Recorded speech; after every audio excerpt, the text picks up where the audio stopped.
गांव के किनारे एक तालाब था, बड़ा, गहरा और हमेशा रहस्यमय।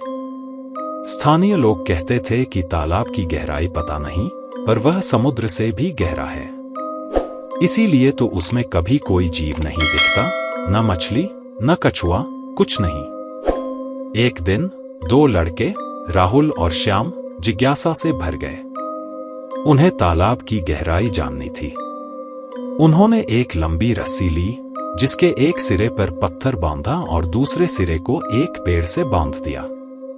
धीरे धीरे पत्थर डुबाने लगे। रस्सी खत्म हो गई, लेकिन पत्थर अभी भी डूब रहा था। रात हुई। डर ने दोनों को घेर लिया, पर जिज्ञासा जीत गई। उन्होंने तय किया, सुबह फिर आएंगे। अगली सुबह रस्सी खींची, लेकिन पत्थर गायब था। इसकी जगह रस्सी पर कुछ गीले, चिपचिपे निशान थे, जो देखने में उंगलियों के जैसे लग रहे थे। गांव में डर फैल गया। लोग कहते थे, तालाब में कोई रहता है जो रस्सी पकड़ लेता है। कुछ दिनों बाद एक और घटना हुई। एक लड़की, तान्या, पानी भरने गई। अचानक उसका हाथ पानी में खींचा गया। चीखती हुई वह भागी। उसके हाथ पर भी वही निशान थे। गांव वाले डर गए। कोई तालाब के पास नहीं जाता था। रातें और भी डरावनी हो गईं। लोग कहते थे, तालाब से आवाजें आती हैं, किसी के रोने की, किसी के बुलाने की।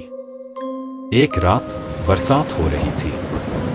बिजली कड़क रही थी। तभी तालाब से एक चीख सुनाई दी। लोग दौड़े। देखा तो तालाब के किनारे एक लड़का पड़ा था। उसके हाथ पैर टूटे हुए थे। वह कुछ बड़बड़ा रहा था। वो बाहर निकला और फिर उसकी मौत हो गई। उस रात के बाद कोई भी तालाब के पास नहीं गया। तालाब और भी रहस्यमय हो गया।